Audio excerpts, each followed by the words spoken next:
আমার প্রত্যেকটা মুহূর্ত মনে হয় আমি আপনার দয়ায় আছি। আপনার জন্য খাবার করলে আপনি রিয়্যাক্ট করেন। আমার মনে হয় আপনি বাধ্য হয়ে উপায়ন্তর না পেয়ে আমাকে ফেলে দিতে পারছেন না। যদি উপায় থাকতো তাহলে আপনি আমাকে ফেলে দিতেন।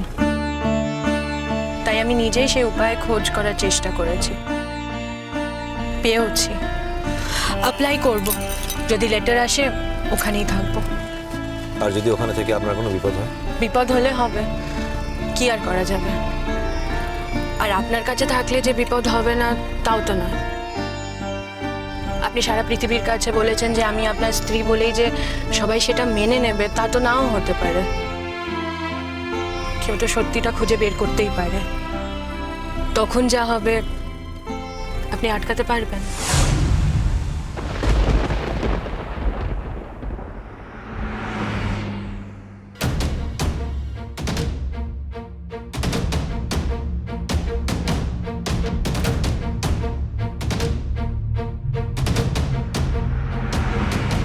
দেখুন, আপনি যদি এখন স্বেচ্ছায় কোনো একটা সেফ জায়গায় চলে যেতে চান তাহলে হিসাব মতো আমি বাধা দিতে পারি না। কিন্তু সত্যি কথা বলতে আমার কাছে যদি কোনো উপায় থাকতো তাহলে আমি মিছিলকে নিজের কাছ থেকে কিছুতেই হাতছাড়া হতে দিতাম না। সমস্যাটা তাহলে মিছিলের মাকে নিয়ে। আমি মিছিলকে ভালোবাসি, আর আমি এটা আপনাকে বোঝাতে গিয়ে যা বলেছি তাতে যদি আপনি অন্যরকম কিছু বুঝে থাকেন তাহলে আমার কিছু করার নেই। আপনার কাছ থেকে আমাকে যত তাড়াতাড়ি সম্ভব পালাতে হবে। আপনার প্রতি আমি প্রতিদিন একটু একটু করে দুর্বল হয়ে পড়ছি। সে আপনার পুরুষ আকারই হোক, আপনার লড়াই করার ক্ষমতাই হোক, আপনার উদারতাই হোক, যে কোনো কারণেই হোক, আপনি আমাকে দুর্বল করে দিচ্ছেন। এটা চলতে থাকলে আমি একদিন নিজেকে হারিয়ে ফেলব। অথচ আমি জানি আপনি কখনো আমার দিকে ফিরে তাকিয়েও দেখবেন না। আজ এই বাড়ি থেকে চলে গেলে কাল আমার কথা আপনার কোনোভাবেই মনে পড়বে না। মনে পড়ুক তা আমি চাইও না। আপনি কত তাড়াতাড়ি আপনার সংসারে ফিরে যেতে পারেন, আপনার স্ত্রীর কাছে, আপনার পরিবারের কাছে, আমি সেই প্রার্থনাই করি ঈশ্বরের কাছে। আমার জন্য আপনি অনেক করেছেন, নেওয়ারও তো একটা সীমা থাকে। আর তো নিতে পারি না। যে দেওয়া নেওয়ায় ভালোবাসা বলে কিছু নেই, কোনোদিন থাকবে তার সম্ভাবনাও নেই। সেই দেওয়া নেওয়া থেকে যত তাড়াতাড়ি মুক্ত হওয়া যায় ততই ভালো। কি ভাবছেন? না, আবার আপনাকে মিথ্যের কাছে যেতে হচ্ছে, এই আর কি। আর একটা মিথ্যে মানে? এই যে আপনি ডাক্তারের কাছে যাবেন, গিয়ে বলবেন আমি আপনার স্ত্রী, ও আপনার সন্তান। মিছিলকে আমার সন্তান বলতে আমার খুব ভালোই লাগে। কি? মিছিলকে আমি সন্তানের মতো ভালোবাসি ম্যাডাম। এটা আমার জীবনে একটা বড় শক্তি, এটাকে আমি অস্বীকার করতে পারি না। মিছিল যখন আমার জীবনে এসেছে তখন আমার জীবনের চারপাশটা ক্রমশ কেমন যেন শূন্য হয়ে এসেছিল। কিন্তু মিছিল এসে আমার জীবনে আমার হারিয়ে যাওয়ার মধ্যে অনেক কিছু ফিরিয়ে দিয়েছে, অনেক কিছু।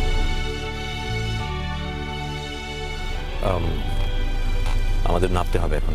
হ্যাঁ, আর অনেকক্ষণ ধরে মনে হয় একটা গাড়ি আমাদের ফলো করছে, বুঝতে পারছি না।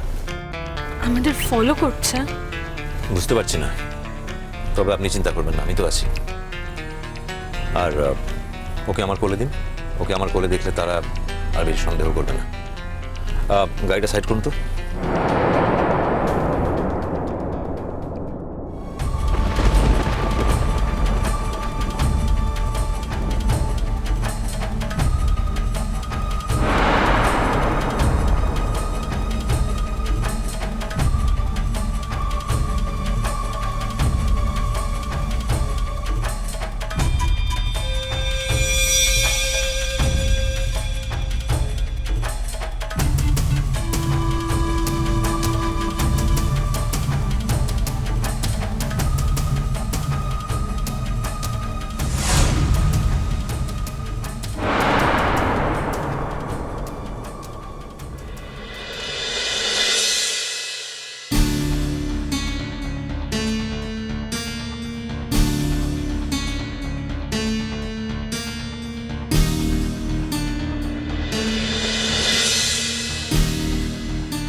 বেবির নাম?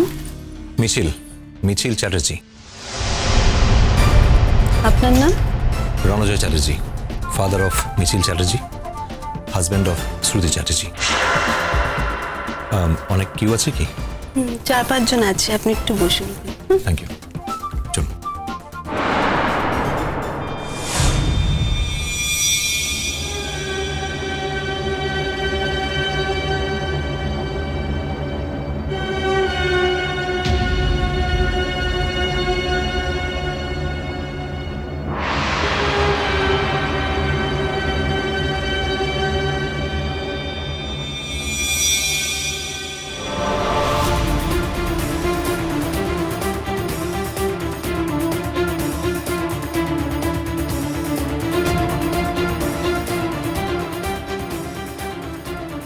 এমন একটা জীবন বেছে নিলে আমার সাথে পথ চলতে এসে এখন এই কথাগুলো বলার কোনো মানে হয়?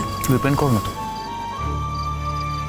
আমার যদি কিছু হয় সমাজে কোনো জায়গা হবে না তোমার। সমাজে হবে না, জেলে হবে। আমি ভাবতে পারি না যে আমার সন্তান জন্মের প্রথম দিন থেকে জেলটাকে তার বাড়ি বলে চিনবে। বাড়ি ফিরে যাবে শ্রুতি, তুমি বাড়ি ফিরে যেতে চাও? এইসব কথা কেন বলছো? যদি কাল আমার কোনো বিপদ হয় নিশ্চিন্ত হতাম নিজের বাড়িতে আছো জেনে। আমাদের সন্তান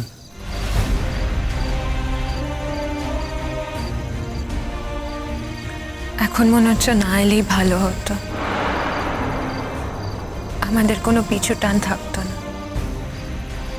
সব চিন্তা থমকে যায় একটা জায়গায় এসে, যখন ভাবে ওর কি হবে। ওর তো আর কিছু নেই। তুমি না থাকলে আমি লড়াই করতে পারবো কিনা আমি জানি না। তুমি না থাকলে আমি সুস্থ থাকবো কিনা আমি জানি না। তুমি না থাকলে আমি বেঁচে থাকবো কিনা তাও জানি না। তাই যতদিন বেঁচে আছো, যতক্ষণ বেঁচে আছি, সুস্থ আছি, এই কথাগুলো বলো না। আমি তো নিশ্চিত সুখের জীবন চাইনি। আমি অনিশ্চিত এই জীবনটা চেয়েছি। সুখের মানে আমার কাছে অন্যভাবে ধরা দিয়েছে। আমি তো তোমাকে চেয়েছি।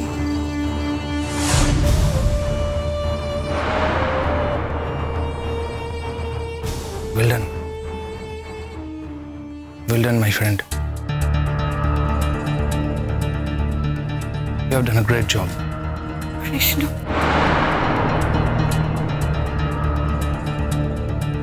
খুব শিগগিরই তোমাদের সাথে আমার বোঝাপড়া হবে।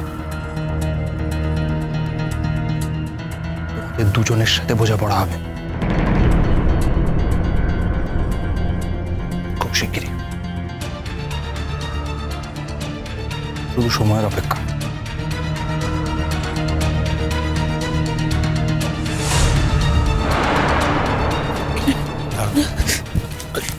ওকে,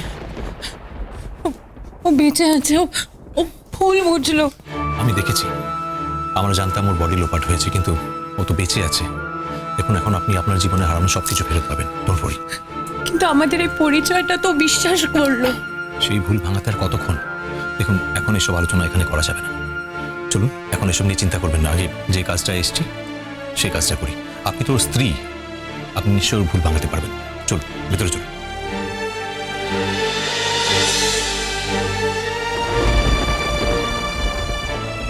কৃষ্ণময় বেঁচে আছে, সাংঘাতিক আনন্দ হওয়ার কথা আমার, হচ্ছেও তাই।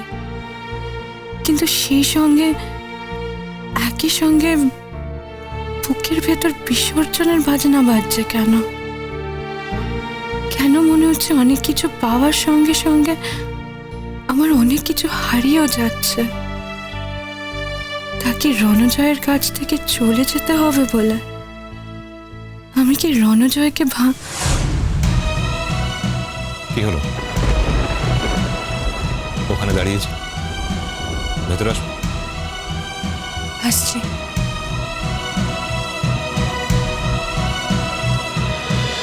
কুসুম দোলা কুসুম